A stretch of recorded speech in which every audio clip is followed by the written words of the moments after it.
I suppose you're wondering why I've called you here, stated Arthur Nance seriously, peering over the glasses he really didn't need and only wore because they made him look more intellectual and impressive, down into the quivering cerulean depths of the glistening orbs of the deliciously beautiful young lady, sitting in a dusty brown chair in front of his desk, which was also brown.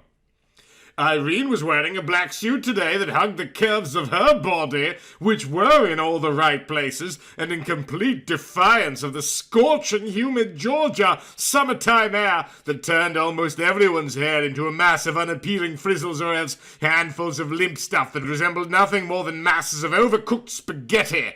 She wore her long, luxurious hair, the color of perfectly sun-ripened wheat, loose and falling in shimmering golden cascades around her dainty shoulders.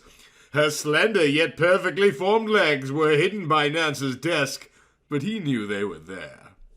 Nance knew perfectly well that Irene was the last person in this whole tangled mess he should be having such crazy, perverted thoughts about.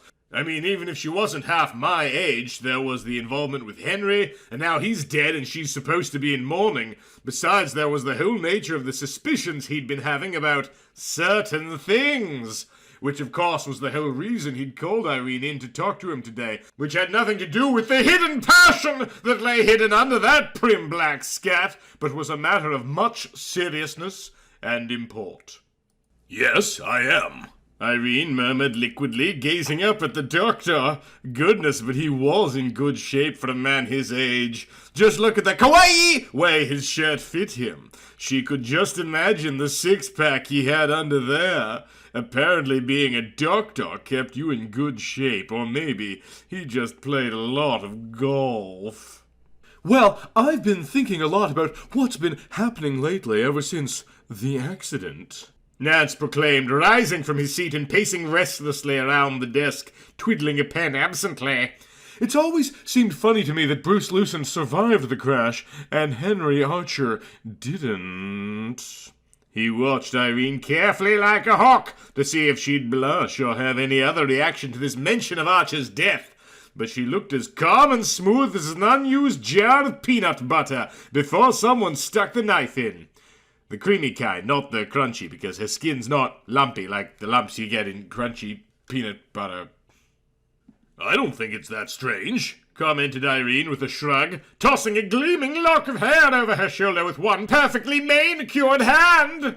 It's just the way things are, you know. Sometimes people live and sometimes they don't. Especially in car crashes. Truly, you have a dizzying intellect. Well, I think it's strange, retorted Nance. I know you think it's strange, Irene snapped. You just said it. Don't you want to know why I think it's strange? Fine, Irene sighed. I guess I should let you tell me. She was starting to get bored, and Arthur Nance was starting to look a lot less hot, even if he did have that sexy little moustache. Okay, Nance began, setting down the pencil before he stabbed himself with its point. He did this once, and it meant he couldn't work for days. It hurts like crazy. I went to the doctors, and they had to dig the point out and everything. I think you can die of lead poisoning if they don't get the point out. He clasped his muscular hands behind his back and commenced to pace around the small windowless office. There was a vase of flowers on his desk, and the petals were slowly falling off them. It's about your father. My father? Queried Irene, looking surprised. Obviously, this wasn't something she'd expected the handsome doctor to bring up. Arthur stared at her. Did she look guilty or just surprised? Despite his usually extreme perspicaciousness in matters of judging the human physiognomy in times of stress, which ability came to him through many years of being a doctor and having to deal with stressed and not always completely honest patients and relatives of patients, which was stupid because how was he supposed to treat people properly if they didn't tell him the truth about their symptoms and stuff? That's what you go. Yes, Nance pronounced ponderously and with emphasis. Your father. Tell me, Miss Stevens, what can you tell me about your father? Irene sat quietly for a minute and thought. Finally, she raised one perfectly golden-arched eyebrow and answered, Not a lot, really. He was always sort of distant when I was growing up. He only really noticed me if I was bad, and then he only noticed enough to punish me. He was a real baka. Japanese culture, grade 4 grades. I suppose you could say that's why I made a lot of the choices I made, why I wound up the way I did. She sighed, which made her already impressive cleavage try to leap for freedom out of the linen-blend prison of her suit jacket, and briefly made Arthur Nance completely forget about what he was going to say next. But then he remembered. Well, Miss Stevens, I have reason to believe that he was involved with a friend of your late... He paused, trying to think of a delicate way to put this, and then giving up because there really wasn't any delicate way to put it. Your late boyfriend, Mr. Archer. You think my daddy was involved with Henry? Oh my God! Irene exclaimed, jumping to her feet and looking alarmed in a way that Arthur didn't have to be a detective or a doctor, or even someone who played one on TV to be able to figure out it was that obvious. No, my dear, I didn't say that. I said he was involved with one of Mr. Archer's friends, he stressed.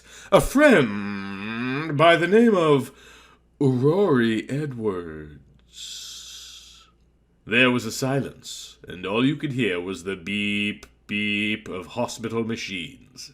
This suddenly made Nance realize that the office door was open, because otherwise he couldn't have heard the machines, and he rushed hastily over to close it, thinking, Shit, what if someone heard that? What if Bruce Lucent heard it?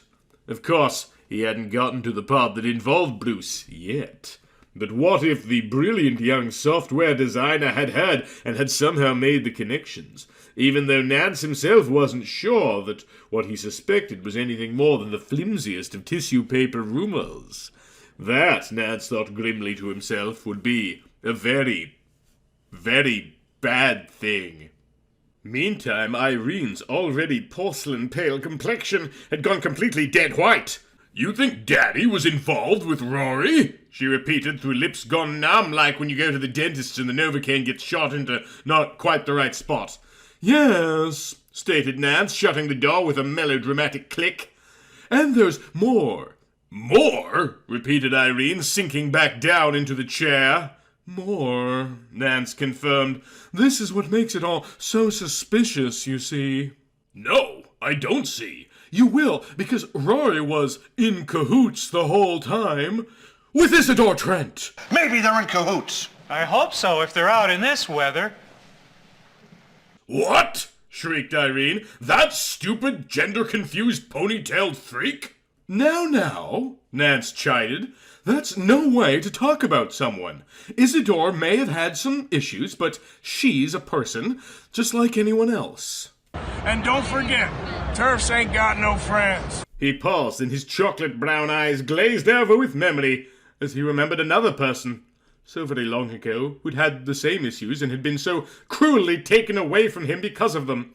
Young people could be so cruel, especially young people still in school and surrounded by such incredible pressure to belong, conform, fit in with a group.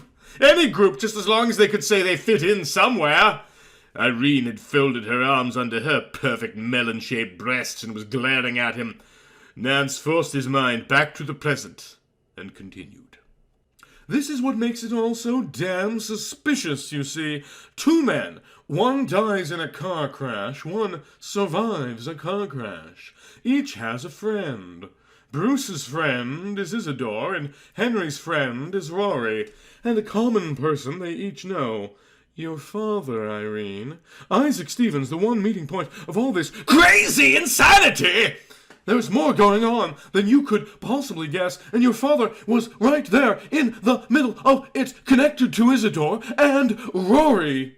What I have found will shock you. Do you have any proof of any of this? Irene hissed, glaring at the doctor with hate quivering in her cerulean eyes. That's not important. What's important is that we learn the truth. Proof can come later. Well, I do not believe a word of it. What about you, Dr. Nance? You treated both Henry and Bruce. One of them lived and the other one didn't. How do I know you aren't the common point connecting it all?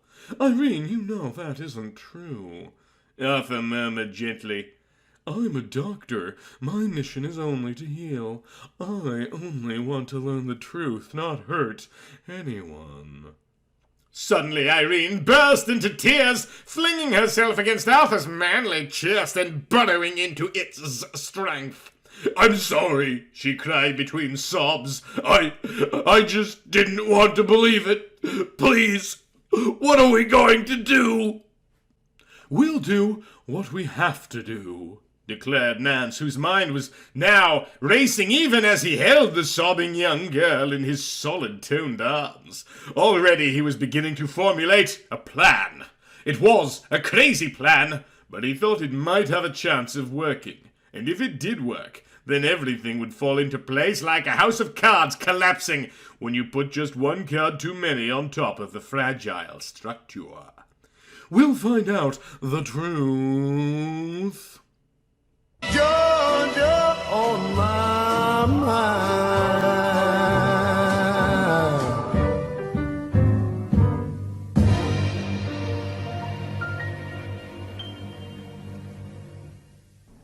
As always, the Mutant Museum would like to thank its generous supporters, particularly Michael Fattori and Break System BSE.